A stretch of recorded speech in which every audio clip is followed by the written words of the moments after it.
अस्सलाम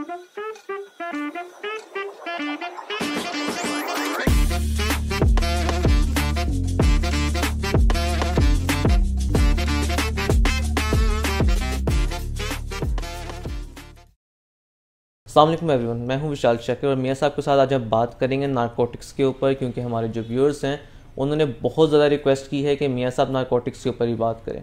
तो मियाँ साहब और हमने आज डिसाइड किया है कि एक brief legal mechanism and legal structure of CNSA को डिस्कस किया जाए कि CNSA है क्या, किस तरीके से ऑपरेट करता है, और जो हमारा की एस्पेक्ट है, हमारी USB है हमारी वीडियोज़ की, कि प्रैक्टिकल एस्पेक्ट के साथ उसको रिलेट किया जाए। चलते हैं मियाँ साहब के पास और इनसे बात करते हैं। अस्सलाम वालेकुम मियाँ साहब। वालेकुम सलाम। मियाँ साहब, बहुत ज़्यादा रिक्वेस्ट आ रही थी कि CNSA के ऊपर भी वीडियो बनाई जाए। बहुत सारे लोग कहते हैं जी पुलिस चर्च डाल देती है, आइस डाल देती है। तो कुछ मैंने कहा आपकी जो प्रैक्टिकल एस्पेक्ट चल रहे हैं, हमारे बहुत सारे केसेस CNSA के चल रहे हैं, तो उनकी रोशनी के अंदर आप बताएं कि CNSA का लीगल फ्रेमवर्क क्या है। विशाल जी, अगर आप अपनी ऑडियंस की बात करोगे ना, तो वो बात करते हैं जी नार्कोस के बारे में बात करें, काली कार्टेल के बारे में बात करें, पैब्लो एस्कोबार के बारे में बात करें, लेकिन उसका कोई ताल्लुक नहीं है हमारे CNSA लॉ के साथ। चूंकि CNSA के अंदर प्रैक्टिकली अगर देखा जाए तो खेलने के लिए आपके पास मौका बहुत कम है, बहुत लिमिटेड स्कोप है, due to the very nature और कंपोजिशन ऑफ दिस लॉ। तो इसकी वजह से I will try to dissect हुआ क्या। बेसिकली अगर CNSA के लॉ को आप देखें, 1997 का ये एक्ट है, और over the period of time till today in 2025 multiple amendments इसके अंदर आ चुकी हुई हैं। अभी रिसेंटली 2022 के अंदर एक नई सेंटेंसिंग पॉलिसी इनकॉर्पोरेट की गई है, उसके ऊपर मैं डिटेल में बाद में बात करूंगा। But having said that, prior to that section 9 के अंदर जो पेनल्टी सेक्शन है वो आपका इसको केटर करता है, और उसमें बिलखुसूस 9A-B-C हुआ करता था, जो कि अब नहीं है। कि अगर आपके पास एक सर्टन क्वांटिटी से कम है तो 9A लगेगी, 500 ग्राम से कम है तो B लगेगी, 500 ग्राम से ऊपर चाहे जितनी भी चली जाए तो वो C के अंदर categorise, so on and so forth. इसके अंदर सबसे इंपॉर्टेंट चीज मैं आपको बताता हुआ चलूं विशाल, के इसके जेनेसिस ऑफ लॉ को समझना बहुत जरूरी है। इनिशियली देखा जाए तो एक जजमेंट आई थी, I don't recall it off the cuff, लेकिन मेरे ख्याल से आसिफ सईद खान खोसा साहब की वो जजमेंट थी, और वो जजमेंट ये कहती थी कि क्वालिटी मैटर नहीं करती, वो मैथ है, वो चर्स है, वो गांजा है, वो अफीम है, वो हेरोइन है, वो कोकेन है, क्वांटिटी मैटर करती है, क्योंकि पुराने लॉ के मुताबिक जो उसकी क्वांटिटी है वो डिटर्मिनिंग फैक्टर है। तो 2022 के अंदर जब आपकी पार्लियामेंट ने इस लॉ को अमेंड किया है, चेंज किया है, तो basically what they have done is कि नई किस्म के सिंथेटिक ड्रग्स जो हैं उनको CNSA लॉ का मैंडेट बनाया, उसको इसके अंदर केटर किया है उन्होंने इसके अंदर। और यानी अगर इसको मैं इन एलिमेंट्स को डाइसेक्ट करूं, तो अगर CNSA के जो एलिमेंटेड, जो टारगेटेड एलिमेंट्स हैं, उसमें आपके पास नारकोटिक्स है, उसके बाद आपके पास साइकोट्रोपिक सब्सटेंस है, और फिर उसके बाद कंट्रोल सब्सटेंस है जिसमें एफेड्रीन वगैरह आ जाती हैं। कि कुछ ऐसी चीजें, कुछ ऐसी सब्सटेंसेस हैं जो मेडिकल पर्पसेस के लिए भी यूज होती हैं, बट वो एक सर्टेन क्वांटिटी में आपको नहीं दी जाती, और अगर उससे ज्यादा होगी तो प्रिजम्पशन ये है कि you are using it for the narcotics, for the preparation of the narcotics. ठीक। सो ये आपके 3 टारगेटेड एलिमेंट्स हैं जिनको केटर करता है आपका CNSA लॉ। अच्छा, अगर आप इसको देखा जाए तो आपने सेक्शन 9 पे जाने से पहले बहुत इंपॉर्टेंट 3 लेजिस्लेशंस हैं, चाहे आपने वकालत ट्रायल करने हैं नारकोटिक्स के, आपने बेल्स कंटेस्ट करनी है, तो 3 लेजिस्लेशन आपको अजबर होनी चाहिए, और कुछ केस लॉज जो मैंने इस वीडियो के एंड पे आपको प्रोवाइड कर दिया, और लेटेस्ट 2022 से 24 की दरमियान के मैंने केस लॉज आपको दिए हैं। नंबर 1 आपके पास CNSA है, नंबर 2 आपके पास 2001 के ये जो आपका CNSA के रूल्स बने हुए हैं, उनकी बहुत इंपॉर्टेंस है when it comes to trial. उसके ऊपर आपको अच्छी ग्रिप होनी चाहिए, डिफरेंट किस्म के रूल्स हैं जिनके ऊपर अच्छी ग्रिप होनी चाहिए। और तीसरा, क्योंकि CNSA का जो लॉ है ये कन्वेंशनल पुलिस की भी डोमेन है, और ये एंटी नारकोटिक फोर्स जो है बकायदा जो बनी हुई है उसका भी डोमेन है, तो आपको ANF एक्ट जो है 1997 का, उसके ऊपर भी अच्छी ग्रिप होनी चाहिए, क्योंकि कुछ नारकोटिक्स के केसेस ANF कोर्ट में चलते हैं जो कि ANF एंटी नारकोटिक फोर्स वालों ने पकड़े होते हैं, कुछ आपकी मुतलका पुलिस स्टेशन ने पकड़े होते हैं, तो वो कन्वेंशनल कोर्ट्स में चलते हैं। तो वो आपको इन लेजिस्लेशंस पे और जो case law in relation to each other आपको पता होना चाहिए। हैविंग सेड दैट, सबसे इंपॉर्टेंट चीज अगर आप सीएनएसए के लॉ की बात करेंगे, इसके डोमेन और एलिमेंट्स को समझने के लिए, तो वो सेक्शन 6 है, सेक्शन 7 है, सेक्शन 8 है। अगर मेरे से आप पूछें कि ये किन किन चीजों को डील करता है, तो उसके अंदर मैं कहता हूं ये प्रोहिबिशन को, उसकी प्रोहिबिशन ऑफ पोजेशन के ऊपर है, ये प्रोहिबिशन ऑफ ट्रैफिकिंग के ऊपर है, ये prohibition of import and export के ऊपर है। और अगर क्यूमुलेटिवली इसको दिया जाए तो I categorize it control, manage, command the elements of this CNSA law. ठीक। हुआ क्या, बहुत कम लेजिस्लेशन विशाल जी आपको मिलेंगी पाकिस्तान में जिसके अंदर इंटरनेशनल कन्वेंशंस और इंटरनेशनल लॉ की बहुत बड़ी से है, and CNSA is one of them. और वो आपको, और ये है इस वजह से क्योंकि इंटरनेशनल लॉ, क्योंकि सब्जेक्ट ट्रांसनेशनल क्रिमिनल लॉ का है। अगर कोई बंदा ड्रग ट्रैफिकिंग पाकिस्तान में कर रहा है तो it's a subject of transnational criminal, और यहां पे भी प्रोसिक्यूट हो सकता है, कहीं और पे भी जाकर प्रोसिक्यूट हो सकता है जहां पे आप सप्लाई वगैरह कर रहे हैं। सो उस वजह से ये इंटरनेशनल लॉ की रिक्वायरमेंट है कि आपके म्यूनिसिपल लॉ के अंदर इन इंटरनेशनल लेजिस्लेशंस की इनकॉर्पोरेशन होनी चाहिए। सो इसी वजह से आपको बहुत ज्यादा इंटरनेशनल ट्रीटीज और कन्वेंशंस और वो आपको इस लॉ के अंदर मिलेंगी। सो उस वजह से इन्होंने किया क्या कि इन्होंने नई एक सेंटेंसिंग पॉलिसी इंट्रोड्यूस करवाई। उस नई सेंटेंसिंग पॉलिसी के अंदर उन्होंने किया क्या है कि इन्होंने 3 बड़े जबरदस्त किस्म के, आला किस्म के इंटरनेशनल स्टैंडर्ड्स के ऊपर काम किया। नंबर 1, इन्होंने matrix of quality and quantity has been rationalised. ठीक है। Number 2, in 3 forms of elements are targeted, जो कि ऑलरेडी मैं आपको बता चुका हूं, जिसके अंदर उन्होंने नारकोटिक्स है, साइकोट्रोपिक सब्सटेंस है और कंट्रोल्ड सब्सटेंस है। और तीसरा, new sentencing policy with reference to first point, जिसके अंदर इन्होंने रैशनलाइजेशन की है। क्वालिटेटिव और क्वांटिटेटिव। क्वालिटी मैटर नहीं करेगी, क्वालिटी और क्वांटिटी को रैशनलाइज कर दिया।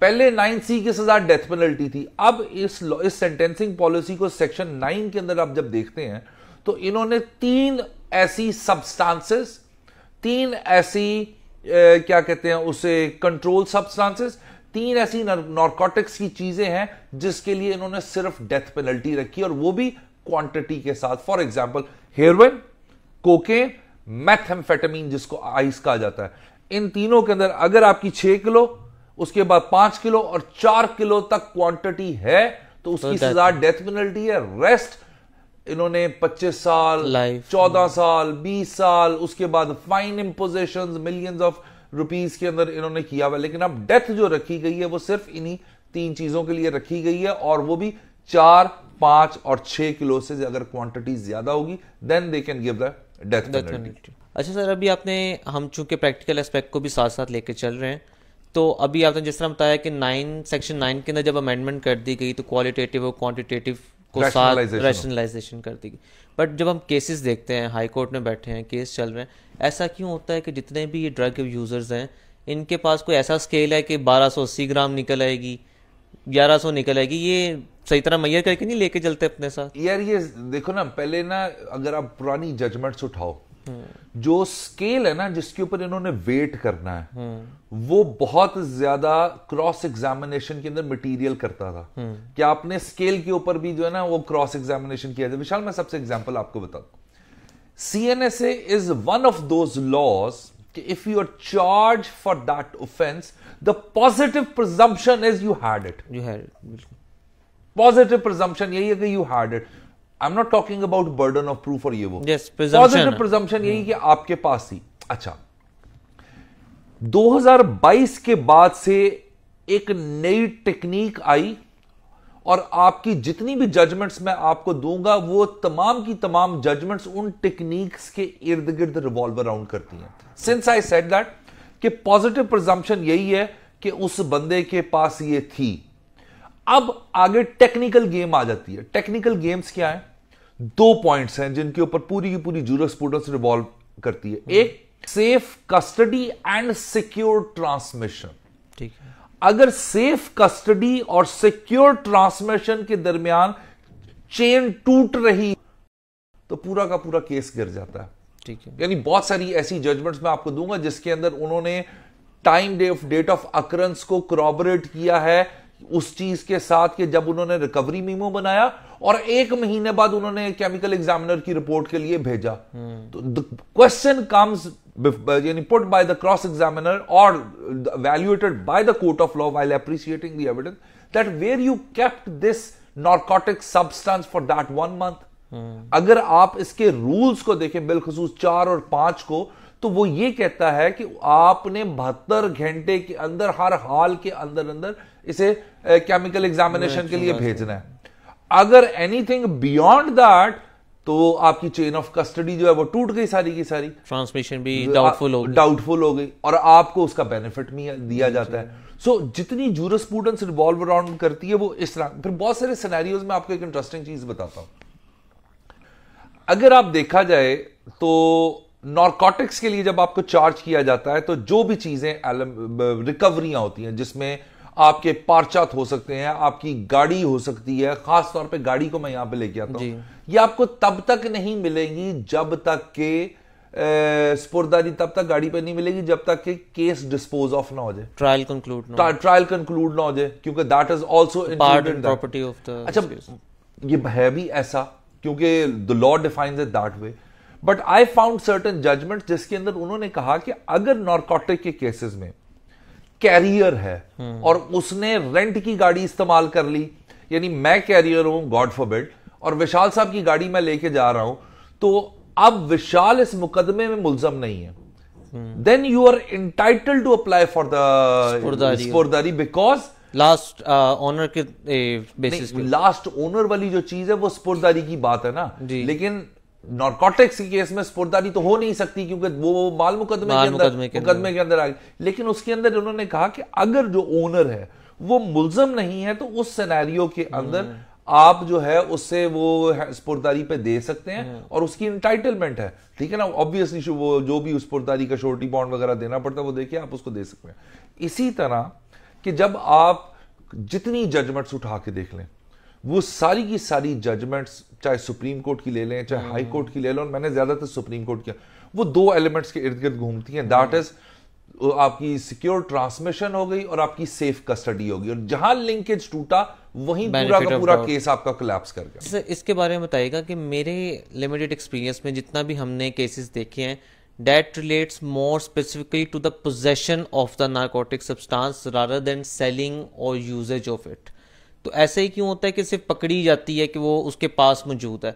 Why don't we have a mechanism जहां पे ये चेक किया जाए कि किसने इस्तेमाल भी किया या कोई सेलिंग पर्पसेस के लिए आ रहा था? Very interesting question. अब मैं आपको एक बात बताऊं, बदकिस्मती से पाकिस्तान में जो आपके in college school education institution में ड्रग इस कदर वहां पे आ गई हुई है कि आपको अंदाजा भी नहीं है, और इसी वजह से 2022 में इसी लेजिस्लेशन के अंदर उन्होंने इस एलिमेंट को भी केटर किया कि अगर कोई बंदा किसी स्कूल एजुकेशन के पास कोई ड्रग्स वगैरह सेल कर रहा है तो उस सिनेरियो के अंदर भी उसके ऊपर उसकी जो रेलेवेंट पनिशमेंट है, उसके फर्ज करो अगर आपके पास चर्च है, चर्च की सजा 1 किलो है, लेकिन आप वहां से किसी स्कूल के सामने बेचने लगे हुए और पकड़े गए और आपके पास से पकड़ी गई है तो उस ऑफेंस की जो मैक्सिमम पनिशमेंट होगी वो आपको दी जाएगी, ठीक है, अगर एजुकेशनल इंस्टीट्यूशन। और ये बहुत तेजी से फैल रही है, और इसके अंदर मैं आपको मजे की बात बताऊं, I might be wrong but मेरा अपना जाती ख्याल है 2 टेलीविजन सीरीज हैं जिन्होंने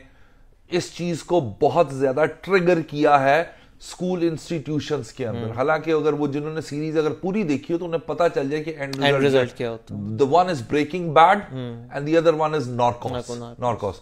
ये अगर देख लें तो उसके अंदर आपको पता चल जाएगा, और उसमें दोनों एलिमेंट्स यही थे, जो उसमें एक में कोकेन और हेरोइन थी, दूसरे में मेथाम्फेटामिन थी, और ये दोनों ही बहुत ज्यादा तेजी से ना पाकिस्तान के अंदर है।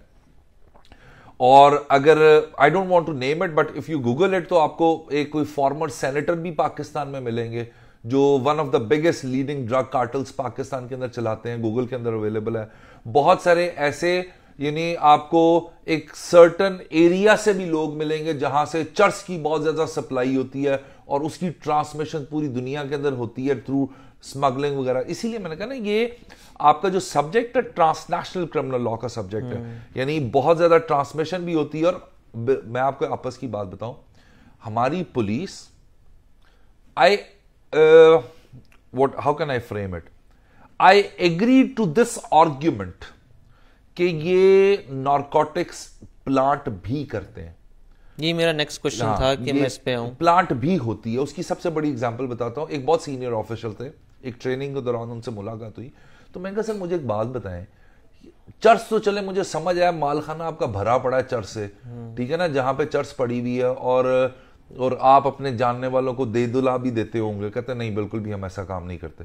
मैंने ऐसे जैसे कहते हैं ना, लीडिंग क्वेश्चन किया, लेकिन ही वाज स्मार्ट इनफ।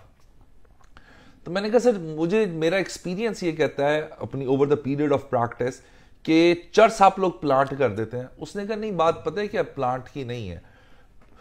कई दफा किसी इलाके के अंदर नारकोटिक्स की सप्लाई को रोकने के लिए हमें पता होता है इधर कौन कौन लोग इस चीज का काम करते हैं। हम ऐसे ही तो नहीं पुलिसिंग कर रहे हैं ना, कम्युनिटी की बेस्ड हमारी सर्विसेज हैं, तो हमें खबरें आ जाती हैं इस इलाके से कौन। तो वहां पे उस बंदे को कंट्रोल करने के लिए, उस चेन को ब्रेक करने के लिए समटाइम्स हमें ये करना भी पड़ता है।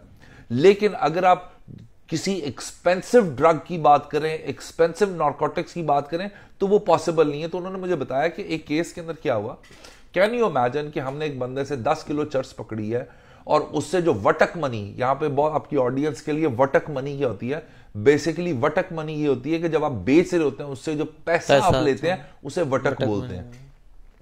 तो जो वटक मनी हमने वहां से उससे रिकवर की थी वो 25 लाख रुपए थी। एंड कैन यू इमेजिन कि मैंने वो पूरी की पूरी चर्च भी उस पर डाली और पूरा का पूरा 25 लाख रुपया भी उसके ऊपर डाला एज अ रिकवरी। कौन सी अदालत उसे छोड़ेगी? And he was right enough. But as a defence counsel, as a lawyer from the defence side, I try tell you one thing, और ये मैं पहले भी कई दफा कह चुका हूं, पुलिस के गवाहों को उनकी जो सेफ कस्टडी की चेन है तोड़ना बहुत आसान है, लेकिन एएनएफ के गवाहों को तोड़ना बहुत मुश्किल है। अच्छा, अभी जो आपने बात की, अब एएनएफ के ऊपर भी हम उस पर आते हैं। अभी जिस ऑफिशियल की आपने बात की, don't you think that police has made this Singham mentality कि we are the protectors of the society, और हम इसको करने के लिए, जैसे बताया कि यार ए का मुझे पता है ये इस चीज़ से मुलविस है, तो अभी उससे शायद मिल नहीं रही, लेकिन मैं इस पर डाल देता हूँ। अब वो डाल भी चढ़ रहे हैं, आइस वगैरह तो उनको मिलेगी नहीं। तो डोंट यू थिंक कि हैबिचुअल एक चीज़ आ गई पुलिस के पास कि हर दूसरे मुकदमे में, और लिमिट के अंदर दे आर स्मार्ट इनफ कि वो उस लिमिट पे रखें जहाँ पे उन्हें पता हाई कोर्ट से बेल नहीं होनी, इसकी सुप्रीम कोर्ट चला जाएगा। अब उसके ऊपर पॉलिसी मैटर है, कितने पे बेल हो गया उस पर भी आप डिस्कशन करना चाहें तो कर लें, लेकिन डोंट यू थिंक ये एक पूरा सिस्टम ही अजीब तरीके से ताकि मैं पॉलिसी इधर बता दूं सारे जो उस हिसाब से, so I am not going into that. वो जब किसी को कोई एंगेज करे, देखो बात सुनो Vishal, fact of the matter is police is the one who controls the peace in the society. Police के अंदर बहुत बहुत काबिल, ईमानदार, प्रोफेशनल लोग भी मौजूद हैं। हमारे तो एक फिलॉसफी बन गई है ना कि वकीलों ने रगड़ना ही रगड़ना पुलिस को, लेकिन अगर आप उनकी सर्विसेज को देखो, कभी उन लोगों के अंदर, मैं जाता हूं ना पुलिस ट्रेनिंग सेंटर में ट्रेनिंग करवाने, मुझे पता है जब आप उनकी स्टोरी सुनते हो तो everything is not as rosy as one can imagine.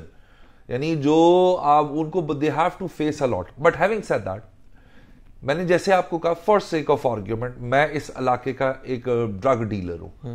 अच्छा, मुझे पता है मैं पुलिस की नजरों में हूं, तो मैंने अपने बच्चे रख लिए। मैंने कहा सामिर, दही मैं जाऊंगा, आगे ट्रांसपोर्ट आपने करनी है। मैंने मोहम्मद को रख लिया। अब उन्हें भी पता है कि ये बंदा उन मासूम बच्चों को यूज करने लगा हुआ है, मासूम लोगों को यूज करने लगा, तो इसका नकू क्यों ना ठपे, पंजाबी का वर्ड है, यूज दैट, निप द बड।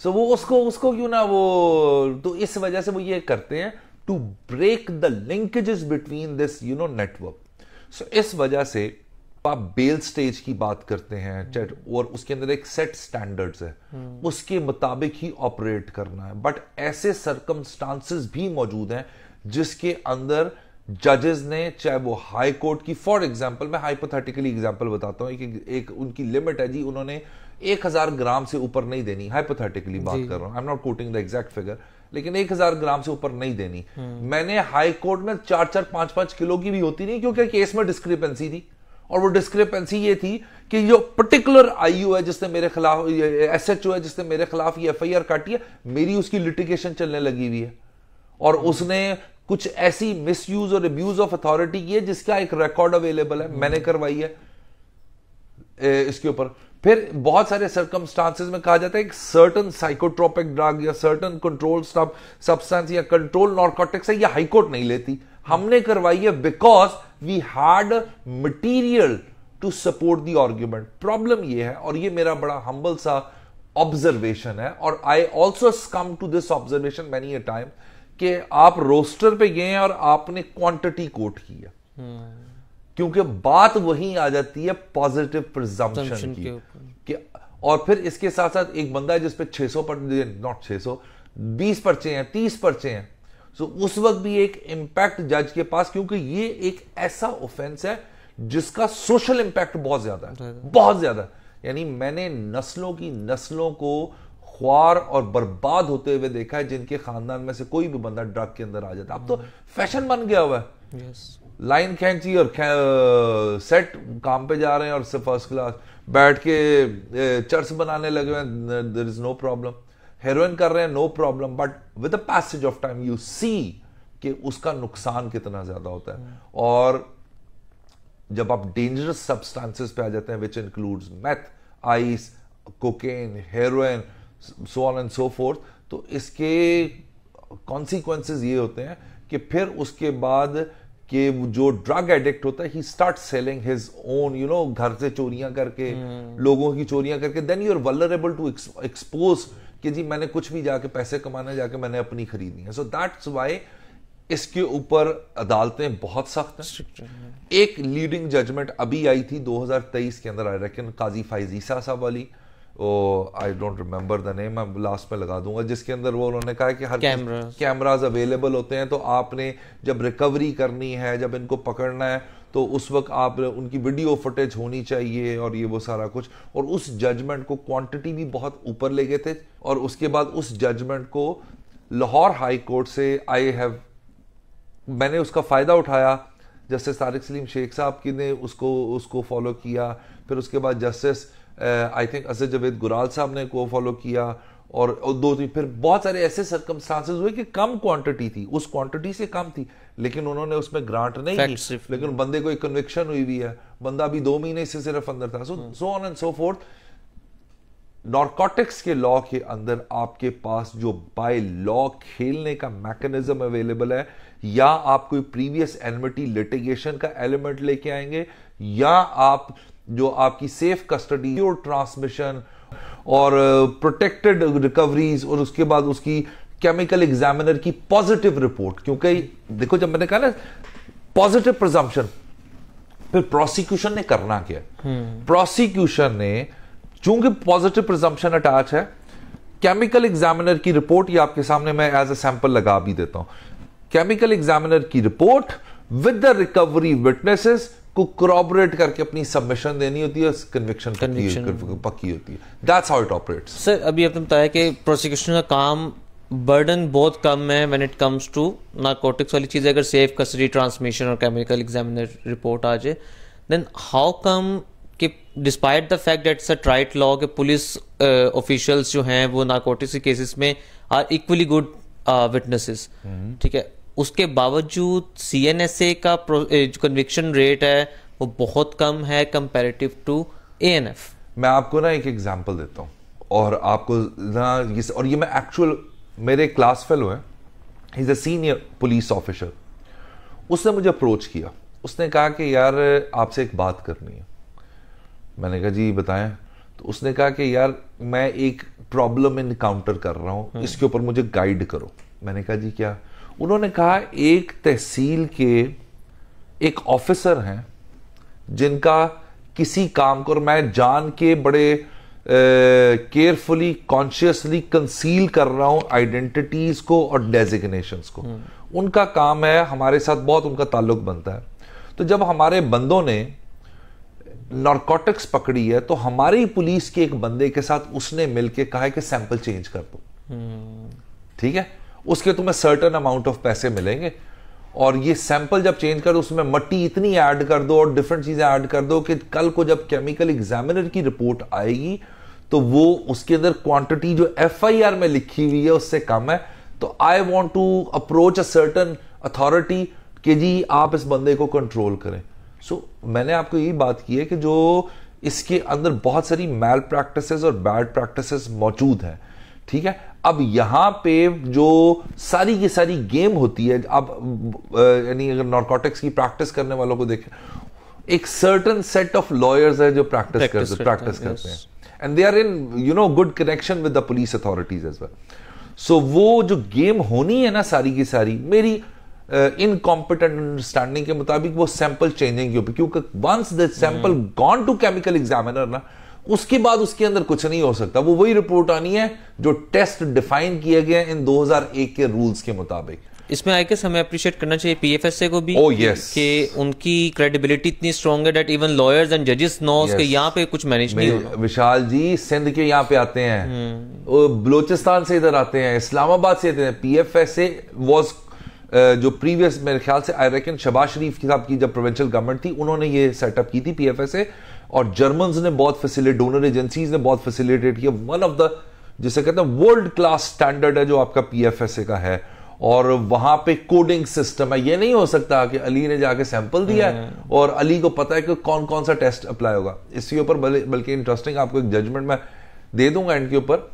एक और गेम है खेलने वाली, वो ये है कि जब आपके पास केमिकल एग्जामिनर की रिपोर्ट आती है ना, उस पर लिखा होता है कौन कौन से टेस्ट अप्लाई किए गए। If any of the test which under the rules is required to be conducted on that psychotropic drug and had not done it, तो उसकी भी कोई वैल्यू नहीं, उसकी भी सो वो भी एक आपके पास खेलने की जगह टेस्टिंग को, यस, कि वो तमाम के तमाम टेस्ट जो रूल्स में प्रोवाइडेड है और वो आपने नहीं उसके ऊपर अप्लाई किया, कोई वैल्यू नहीं है उसकी। सर कंक्लूड करने से पहले जो यंग लॉयर्स हैं जो इस फील्ड को भी एक्सप्लोर करना चाहते हैं, CNSA के केसेस करना चाहते हैं, ट्रायल्स एंड बेल्स, उनके लिए आपका क्या फ्रेमवर्क रहेगा कि किन किन चीज़ों को apart from the facts of the cases किन किन चीजों को मद्देनजर रखते हुए अपने केस की प्रिपरेशन? बेटा मैंने आपको कुछ ज्यादा CNSA की कोई बड़ी रॉकेट साइंस नहीं है, मैंने आपको तकरीबन कोई ये मैं 10-15 जजमेंट्स दे रहा हूं, इनको पढ़ लें।